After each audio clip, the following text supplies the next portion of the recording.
তার একটা প্রতিফলন কিন্তু এই আমরা আমাদের কৃষকের মাঠে যেটা দেখতে পাচ্ছি, আমাদের combine harvester machine.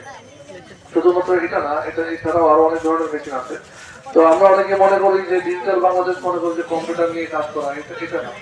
Digital Bangladesh কিন্তু প্রত্যেকটা সেক্টরে কিন্তু আমাদের ডিজিটাল বাংলাদেশ হওয়ার সুযোগ রয়েছে। তো সেই কাজটাই আমরা করে যাচ্ছি।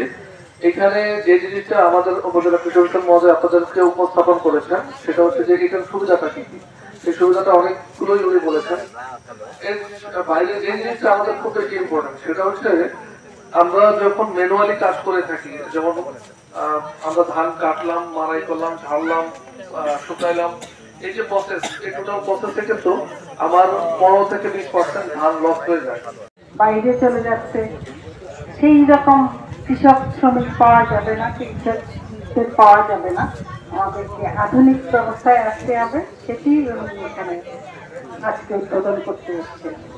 পাশাপাশি যে কাজটি আমরা করছি মাননীয় প্রতিমন্ত্রীর নেতৃত্বে, সেটি হচ্ছে যে আমরা মাহফুজুল কাদের সাহেব বলেছেন, আমাদের কৃষি কর্মকর্তা মহোদয় বলেছেন এবং অন্যান্যরা বক্তব্য এসছে যে আমরা আমাদের বঙ্গবন্ধু কি বলেছিলেন যে আমার মানুষ আছে, আমার মাটি আছে, আমার পানি আছে।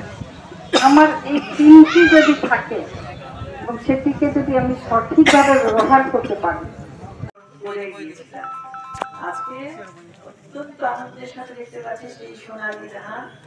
আজকে এত সুন্দর করে সোনালী ধান চারিদিকে দেখা যাচ্ছে, আর আমরা চোখের সামনে দেখলাম মাত্র 15-20 মিনিটে একজন কৃষকের ধান কত সুন্দর করে কাটা হয়ে গেল। তারপর কি দেখলাম, ওই যে চোখের সামনে বস্তা ভরা। দেখেন এরকম দ্রুত এটা আশা করা যায়? আজকের এই সুন্দর অনুষ্ঠানে আমার সাথে উপস্থিত আছে আমাদের সুরাইয়া আপা, তিনি সরকারি সিনিয়র সচিব ছিলেন। আমাদের সাথে উপস্থিত আছেন এই শ্যামল বাংলা গানের যিনি উদ্যোক্তা মাহফুজুল কাদের সাহেব, আর এছাড়া আমাদের আজকে সভাপতি আমাদের উপজেলা আওয়ামী লীগের সকলে, আমাদের কৃষি অফিসার, তার কথা তো বলতেই হয়, এবং কৃষি অফিসের সাথে যারা যুক্ত আছে, এবং আমার সামনে বসা এলাকাবাসী এবং আমাদের বিভিন্ন ইউনিয়ন থেকে আগত সবাইকে আমি স্বাগত জানাচ্ছি। আপনারা অনেকে দেখেছেন, সবাই দেখছেন ধান কাটা। এখন আমি যখন চলে যাবো আবার কিন্তু শুরু করবো, আওয়াজের জন্য সম্ভবত বন্ধ করলো, কারণ এটার আওয়াজ হচ্ছিল। আমরা আবার 5টা মিনিট দেখবো, তারপরে চলে যাব। এটা দেখছেন যে আমরা ছোটবেলা থেকে কি কি ধান কাটা দেখে আসছি। আমি ছোটবেলার কথা যদি বলি, তাহলে ধরেন আমি যদি আমার স্মৃতির কথা দিয়ে যদি বলি, 50 বছর আগের কথা যদি বলি, তখন কি ছিল? তখন এক বিঘা জমিতে ধান হতো 7 মণ, 5 মণ, 8 মণ, এর বেশিও ধান হতো। আর যে পোলার চাল যেটা বলে না, সেই পোলার চাল এখনো কম হয়, তখন হতো 3 মণ, 4 মণ।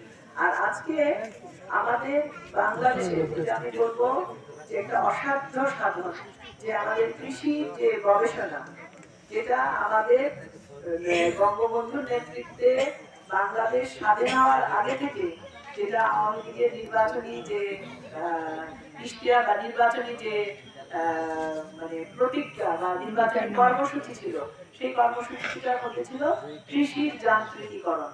যেটা আপনারা এখন তো অনেকে বই টই পড়েন না, আপনারা যদি 70 সালে নির্বাচনের আওয়ামী লীগের কর্মসূচি দেখেন, ওখানে পরিষ্কার ভাষায় লেখা আছে, যেটার মূল উদ্যোক্তা, লেখার উদ্যোক্তাও ছিলেন আমাদের প্রিয় নেতা তাজউদ্দিন আহমদ।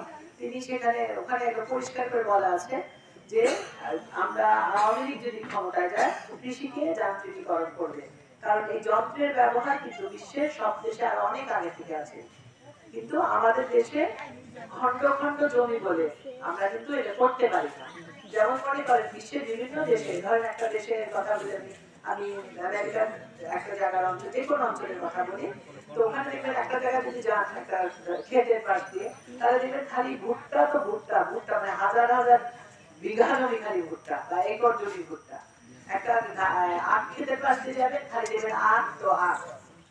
হ্যাঁ, আমাদের মতো কিন্তু ওদের জমি বেশি, পরিমাণ বেশি, এক একটা মালিকানাও বেশি।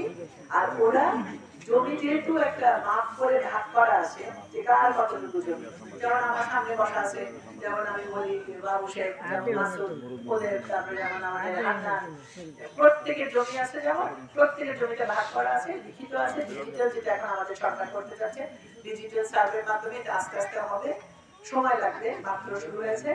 তো একটা সময় হবে কি, জমিটা আর কতটুকু জানা থাকবে, আইল যদি তুলে নেওয়া যায়, এই জমির মাঝে মাঝে মাঝে যে আইল, এই আইল তুলে নিয়ে কিন্তু বাংলাদেশে যা আজকে আমরা উৎপাদন করি তার 4 ভাগের আরো 1 ভাগ উৎপাদনের কি বেড়ে যাবে।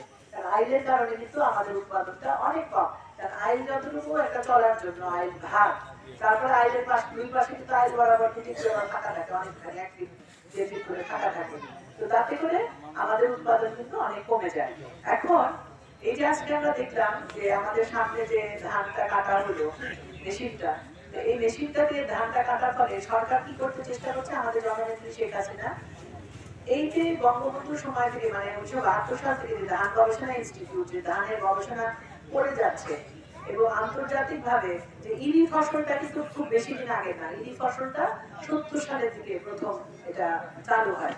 হ্যাঁ, তো এই ফসলটা কোন সময়টা চালু হয়, যে সময়টা ইরির জন্য আপনারা জানেন যে সেচ দেওয়া লাগে, যে সময়টা যাতে 2 ফসল আগে হতো 3 ফসল যেন করা যায়, সেই জন্য এটা গবেষণা করে এটা